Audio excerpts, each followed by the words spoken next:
ভূমিকম্প কিভাবে সৃষ্টি হয়? আমরা যখন হঠাৎ মাটি কাঁপতে অনুভব করি তখন মনে হয় সবকিছু স্থির, পৃথিবী হঠাৎ নড়ে উঠল। কিন্তু আসলে পৃথিবী কখনো পুরোপুরি স্থির নয়। পৃথিবীর উপরের স্তরকে বলা হয় ভূত্বক। এই ভূত্বক বড় বড় অংশে বিভক্ত, যেগুলোকে বলা হয় টেকটনিক প্লেট। এই প্লেটগুলো খুব ধীরে ধীরে নড়াচড়া করে। কখনো একে অপরের দিকে ধাক্কা দেয়, কখনো দূরে সরে যায়, কখনো পাশ দিয়ে ঘষে যায়। যখন দুইটি প্লেট একে অপরের সাথে আটকে যায় তখন তাদের ভেতরে চাপ জমতে থাকে। এই চাপ অনেক সময় বছর, এমনকি শতাব্দীর পর শতাব্দী ধরে জমতে পারে। একসময় যখন ঘর্ষণের বাধা ভেঙে যায় তখন জমে থাকা শক্তি হঠাৎ মুক্ত হয়ে যায়। এই শক্তি তরঙ্গ আকারে চারদিকে ছড়িয়ে পড়ে। এগুলোকেই বলা হয় সিসমিক ওয়েভ। এই তরঙ্গ মাটির ভেতর দিয়ে ছুটে গিয়ে পৃথিবীর পৃষ্ঠকে কাঁপিয়ে তোলে।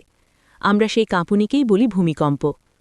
ভূমিকম্পের কেন্দ্রকে বলা হয় হাইপোসেন্টার, আর তার ঠিক উপরের পৃষ্ঠের স্থানকে বলা হয় এপিসেন্টার। ভূমিকম্পের শক্তি মাপা হয় রিক্টার স্কেলে। পৃথিবীর ভেতরের এই চলাচলই পাহাড় তৈরি করে, মহাদেশ সরায়, এমনকি সমুদ্রের তলদেশও বদলে দেয়। অর্থাৎ পৃথিবী সব সময় জীবন্ত এবং গতিশীল। ভূমিকম্প আমাদের মনে করিয়ে দেয় আমরা একটি চলমান গ্রহে বাস করছি।